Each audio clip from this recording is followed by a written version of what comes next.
क्या कोई सरकार सच में जनता की रोजमर्रा की परेशानियों पर तेजी से फैसला ले रही है? क्या कोई मुख्यमंत्री सिर्फ घोषणाएं नहीं बल्कि सिस्टम बदलने वाले निर्णय भी ले रहे हैं? और क्या हरियाणा में इस हफ्ते कुछ ऐसे बड़े फैसले हुए हैं जो सीधे जनता से जुड़े हैं? नमस्कार, मैं हूं आपके साथ शिवानी भदौरिया और आप देख रहे हैं मुख्यमंत्री इस हफ्ते।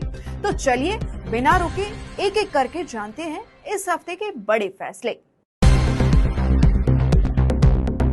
सबसे पहले बात उस फैसले की जिसने सरकारी फिजूल खर्ची पर सीधा प्रहार किया है। प्रधानमंत्री नरेंद्र मोदी की अपील के बाद मुख्यमंत्री नायब सिंह सैनी ने अपने काफिले की गाड़ियों की संख्या आधी कर दी है। सिर्फ इतना ही नहीं, मंत्रियों और अधिकारियों को भी कार पूलिंग अपनाने, इलेक्ट्रिक वाहनों का इस्तेमाल बढ़ाने और वर्चुअल मीटिंग्स करने और यहाँ तक कि साइकिल से ड्यूटी आने जैसी पहलों को बढ़ावा देने के निर्देश दिए गए हैं।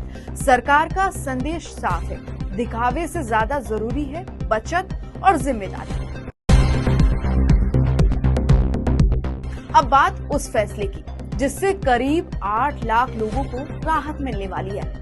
हरियाणा के 11 नगर निगम क्षेत्रों में प्रॉपर्टी आईडी से जुड़ी गलतियों को सुधारने के लिए सरकार ने हाईटेक मास्टर प्लान तैयार किया है। गलत नाम, गलत क्षेत्रफल, मोबाइल नंबर की कमी जैसी परेशानियों को अब ड्रोन सर्वे और डिजिटल मैपिंग के जरिए ठीक किया जाएगा।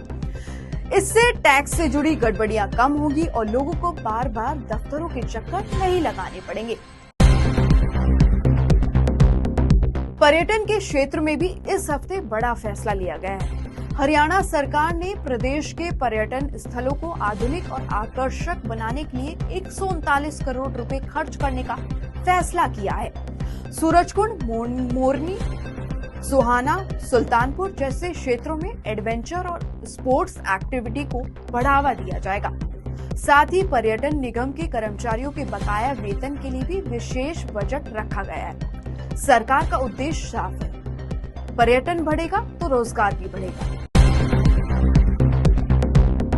अब बात खिलाड़ियों और सरकारी कर्मचारियों से जुड़े फैसले की। राष्ट्रीय और अंतर्राष्ट्रीय प्रतियोगिताओं में भाग लेने वाले सरकारी कर्मचारियों को मिलने वाली इंक्रीमेंट प्रक्रिया अब ज्यादा व्यवस्थित कर दी गई है। खेल उपलब्धि के आधार पर मिलने वाला लाभ अब दावा मंजूर होने के अगले महीने शुरू हो जाएगा, लेकिन इसके लिए खिलाड़ियों को प्रतियोगिता खत्म होने के 1 साल के भीतर अपना दावा करना अनिवार्य होगा।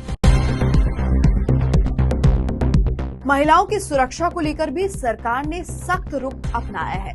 प्रदेश में अब सभी सरकारी और निजी संस्थानों में इंटरनल कमेटी बनाना अनिवार्य कर दिया गया है। कार्यस्थल पर महिलाओं के साथ किसी भी प्रकार के यौन उत्पीड़न के मामलों में जीरो टॉलरेंस नीति लागू होगी। शिकायतों को तुरंत समाधान के लिए शी बॉक्स पोर्टल और जिला स्तर पर नोडल अधिकारियों की नियुक्ति भी की जा रही है।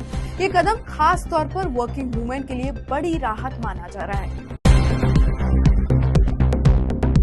अब बात भूमि विवादों की। जमीन से जुड़े मामलों में वर्षों तक चलने वाले विवादों को खत्म करने के लिए हरियाणा सरकार राजस्व लोक अदालतें लगाने जा रही है। राष्ट्रीय लोक अदालत की तर्ज पर बनने वाली ये अदालतें आपसी सहमति से विवादों को जल्द समाधान करेंगी।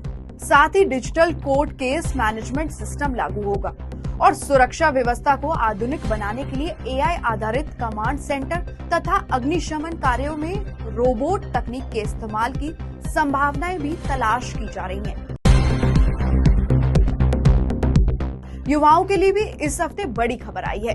हरियाणा सरकार ने ग्रुप डी के रिक्त पदों पर नियमित भर्ती प्रक्रिया शुरू करने के निर्देश दिए हैं। सभी विभागों, निगमों से 31 मई 2026 तक खाली पदों की रिपोर्ट मांगी गई है ताकि भर्ती प्रक्रिया को तेज किया जा सके। इस फैसले से हजारों युवाओं को रोजगार की उम्मीद जागी है। हरियाणा सरकार ने अब Haryana preservation of tree act 2026 लाने की तैयारी कर रही है। इस कानून का उद्देश्य प्रदेश में पेड़ों की अंधाधुंध कटाई रोकना और ग्रीन कवर को सुरक्षित रखना। गुरुग्राम समेत पूरे प्रदेश में पर्यावरण संरक्षण को लेकर सरकार अब सख्त कदम उठा रही है। तो ये थे इस हफ्ते के बड़े फैसले, ऐसे फैसले जो प्रशासन, रोजगार, महिलाओं की सुरक्षा, खिलाड़ियों और पर्यावरण हर क्षेत्र को प्रभावित करने वाले हैं। अब आप बताइए, इनमें से आपको सबसे बड़ा और असरदार फैसला कौन सा लगा? अपनी राय कमेंट में जरूर बताइए। अगर आपको ये कार्यक्रम पसंद आया तो वीडियो को लाइक और शेयर करें और जुड़े रहिए मुख्यमंत्री इस हफ्ते के साथ। नमस्कार।